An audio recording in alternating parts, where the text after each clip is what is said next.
Pour aller voir la vidéo en lien avec ce podcast, allez sur ma chaîne YouTube Alex Hub. Le lien est dans la description. Bon podcast! Bonjour et bienvenue à notre analyse approfondie. Aujourd'hui, on se penche sur une idée qui revient souvent sur la table. Le revenu minimum garanti, le RMJ, pourrait-il remplacer l'aide sociale qu'on connaît au Canada? Notre source, c'est une analyse qui, justement, défend cette idée. Elle présente le RMG comme une solution simple face à un système actuel jugé, pas mal complexe et peut-être pas si efficace. Le point de départ est frappant quand même. On dépense des milliards en protection sociale, 235,5 milliards en 2022, mais la pauvreté reste là. Fait que notre mission ici, c'est de décortiquer cet argument. Pourquoi le système actuel est présenté comme défaillant et comment le RMG, selon cette analyse du moins, pourrait être une alternative. Une alternative basée sur la simplicité puis la dignité aussi. Exactement. Puis pourquoi on parle de changement? Selon l'analyse, c'est vraiment à cause de la complexité du système qu'on a là.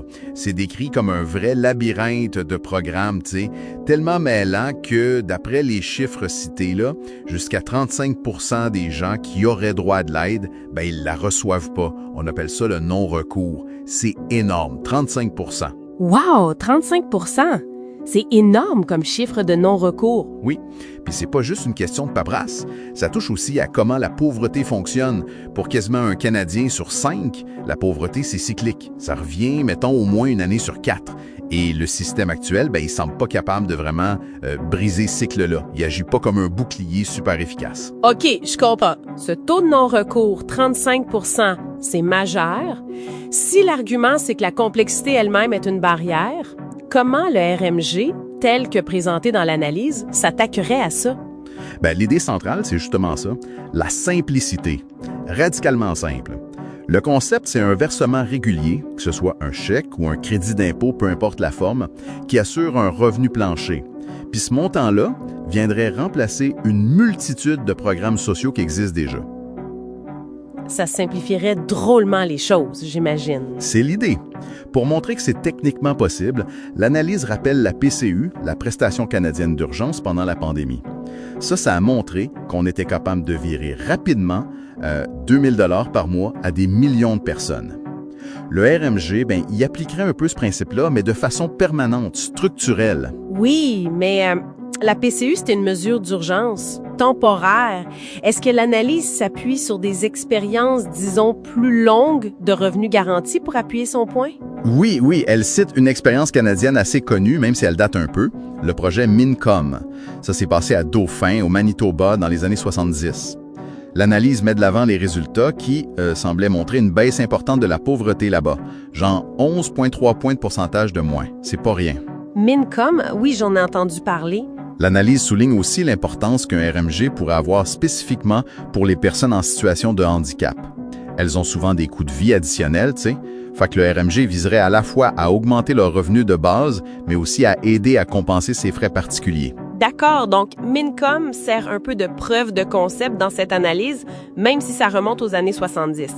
Mais au-delà des chiffres, des taux de pauvreté, qu'est-ce que l'analyse dit sur l'impact plus humain? C'est là qu'on touche à la dignité, au choix.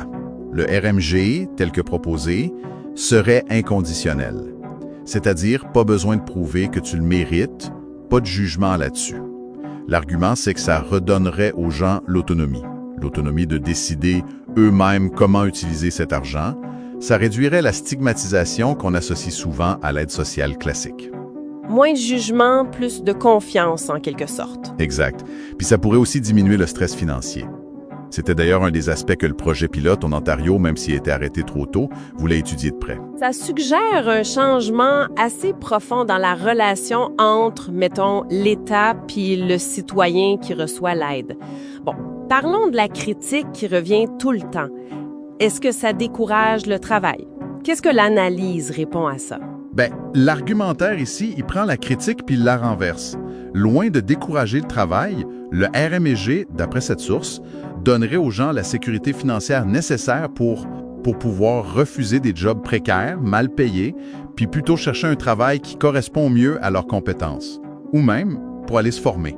Ah, intéressant comme angle. Oui, l'analyse pointe même un déséquilibre structurel dans notre économie. Elle dit qu'en 2016 et 2022, il y avait plus de diplômés sans emploi que de postes vacants qui demandaient justement leur qualification.